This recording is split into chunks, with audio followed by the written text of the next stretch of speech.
अस्सलाम वालेकुम, this is Atiq शामुलाक और आप देख रहे हैं यूट्यूब चैनल शामिर राव। अच्छा, आज ये सेकंड लेक्चर है डिजिटल मार्केटिंग का। इस सेकंड लेक्चर में हम लोग स्टार्ट करेंगे ट्रेडिशनल मार्केटिंग से। अच्छा, ट्रेडिशनल मार्केटिंग और डिजिटल मार्केटिंग, सबसे पहले तो आपको इसका डिफरेंस पता होना चाहिए। इन दोनों में डिफरेंस क्या आता है? जो ट्रेडिशनल मार्केटिंग है ना, अगर आप इसको अंडरस्टैंड कर लेते हैं ट्रेडिशनल मार्केटिंग है क्या, तो आपको आगे जितने भी हम लोग कॉन्सेप्ट क्लियर करेंगे, जितने हम लोग प्रैक्टिकल करेंगे सारी चीज़ें, तो उसमें आपको इन दोनों में डिफरेंस पता होना चाहिए कि हमें किस वक्त डिसीजन लेके प्लान करके हमें डिजिटल मार्केटिंग की तरफ जाना चाहिए, किस वक्त हम लोग को अपने ब्रांडिंग करने के लिए ट्रेडिशनल मार्केटिंग की तरफ जाना चाहिए। तो इसका सबसे पहले कॉन्सेप्ट आपका क्लियर होना चाहिए।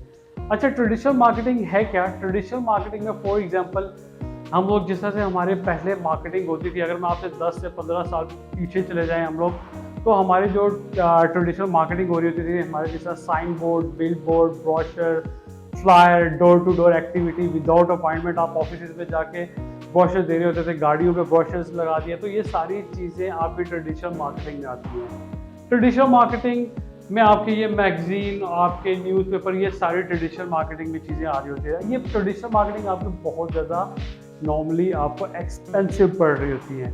अगर मैं आपको कहूँ कि अगर आपका फॉर एग्जांपल आपको कोई ब्रांड बनाने में, किसी को आप ब्रांड बनाने के लिए जा रहे हैं, तो जहाँ पे आप 50 लाख रुपए का बजट लगा रहे होते थे पहले, या 1 करोड़ रुपए का बजट लगा रहे होते थे ट्रेडिशनल मार्केटिंग में, अब वही बजट आप अगर ट्रेडिशनल मार्केटिंग में लगाएंगे, तो ये याद रखिएगा, मैं ट्रेडिशनल मार्केटिंग की अगर बात कर रहा हूँ, तो आप ब्रांड बना रहे हो तो आप स्टेप बाय स्टेप चलते हो। पहले अपने एरिया में स्टार्ट करते हो, फिर आप अपने सिटी में पूरे में करते हो, फिर आप वहाँ से शिफ्ट करते हो, ब्रांच लेते हो, दूसरे सिटी में जाते हो, वहाँ पे जाके आप अपनी वो करते हो।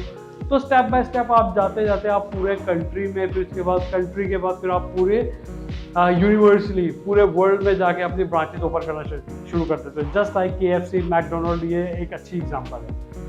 सो अब उसमें अगर फॉर एग्जांपल आप अपने एरिया में या अपने पूरे टाउन या पूरे अपने शहर में अगर आप ब्रांडिंग कर रहे हो या मार्केट कर रहे हो ट्रेडिशनल मार्केटिंग से, तो आपकी बहुत ज़्यादा एक्सपेंसिव पड़ती थी। फॉर एग्जांपल मैं 50 लाख की एग्जांपल लेता हूँ कि आपने ब्रांडिंग भी करनी है, आपने वहाँ पे अपनी दूसरी एक्टिविटीज़ भी करनी है, सेल्स की तरफ भी जाना है, ये सारी चीज़ें आप कर रहे हैं, 50 लाख आपने बजट रख दिया। अब वही 50 लाख रुपए का बजट आप अगर लेके शिफ्ट हो जाते हैं डिजिटल मार्केटिंग की तरफ, तो आप इसी 50 लाख में पूरी दुनिया को टारगेट कर सकते हो। पूरे मुल्क में बड़े ज़बरदस्त तरीके से ब्रांडिंग कर सकते हो कि हर बंदा आपके नाम को पहचानना शुरू कर देगा। इस 50 लाख में से भी मैं कहता हूँ कि आप इसको 50 लाख तो छोड़ दें, इसके आधे से भी आधी प्राइस अगर आप 15 लाख पे भी आ जाते हैं ना, 15 लाख में बहुत ज़बरदस्त ब्रांडिंग कर सकते हो कि हर बंदे के दिमाग में आपके प्रोडक्ट का नाम होगा। This is digital marketing. So digital आपको बहुत ज़्यादा चीप भी पड़ती है, डिजिटल मार्केटिंग आपको बहुत ज़्यादा लो कॉस्ट पड़ती है।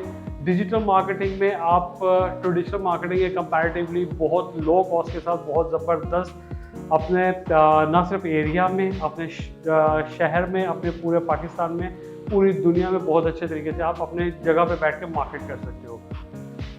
इसके अलावा ट्रेडिशनल मार्केटिंग का अगर हम लोग वो लेते हैं, ट्रेडिशनल मार्केटिंग में आप अपने एक और एग्जांपल लेते हैं कि फॉर एग्जांपल के आपको एक कॉल आती है, एक लड़की आपको कॉलिंग एजेंट कॉल करती है और वो आपको कहती है कि समीना नाम है उनका, वो आपको समीना कॉल करती है कि सर मैं इस इंश्योरेंस कंपनी से बात कर रही हूँ और आप अगर आज हमसे ये वाली चीज़, ये प्लॉट परचेज कर लेते तो हम आपको 20% या 10% डिस्काउंट ऑफर करते हैं।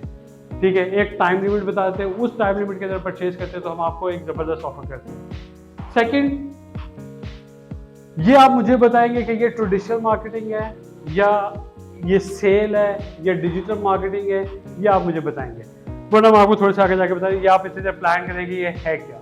अच्छा, इसी तरह से अगर आप किसी शॉपिंग मॉल में जाते हैं, शॉपिंग मॉल में जाके वहाँ पे आप अपने किसी भी शॉपिंग मॉल में फॉर एग्जांपल आप इंटर होते हैं, वहाँ पे कोई लड़का या लड़की खड़ा होके उन्होंने एक छोटा सा अपना वो बूथ बनाया होगा और वहाँ पे वो आपको ब्रोचर फ्लायर्स दे रहे होंगे और वो आपको अपने प्रोडक्ट के बारे में बताना शुरू कर देते हैं। ये किस में आती है? ये मार्केटिंग है, सेल्स है, ट्रेडिशनल मार्केटिंग है, डिजिटल मार्केटिंग है, ये क्या है? अच्छा, इन दोनों के आंसर मैं आपको करता हूँ। अगर आपने दिमाग में सोच लिया है तो आप इसको कंपैरिजन कर लीजिएगा। अगर मैं ये कहूँ कि ये सेल्स नहीं है, ये मार्केटिंग है, so I am 100% right, this is marketing. पहले जो कॉल वाला सिस्टम था दैट इज़ द डिजिटल, वो अपने आप को डिजिटल एक सिस्टम यूज़ करके वो कॉल करके व्हाटएवर जितना भी आपको अपनी इन्फॉर्मेशन दे रही है समीना, वो वो आपका डिजिटल मार्केटिंग में आ जाता है। और जो सेकंड जो मॉल में बैठ के आपको ब्रोशर फ्लायर दे रहा है वो भी मार्केटिंग में आएगा, और that is the traditional marketing. So एक ये छोटा सा कॉन्सेप्ट मैं देना चाह रहा था डिजिटल और ट्रेडिशनल मार्केटिंग का।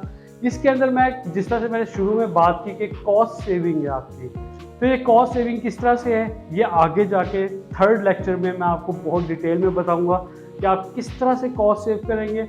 और ये 2-3 लेक्चर्स मेरे थोड़े थ्योरेटिकल बेसिस पे होंगे, फिर उसके बाद हम लोग इस पे आ जाएंगे प्रैक्टिकल पे। बहुत ज़बरदस्त कोर्स होने जा रहा है, इसको अपने इस कोर्स को 100% सीख लीजिएगा।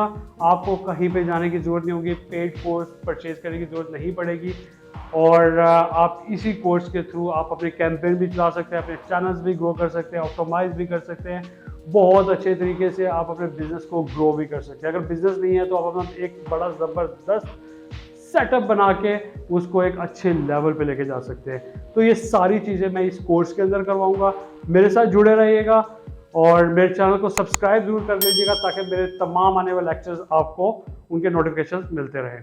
Thank you.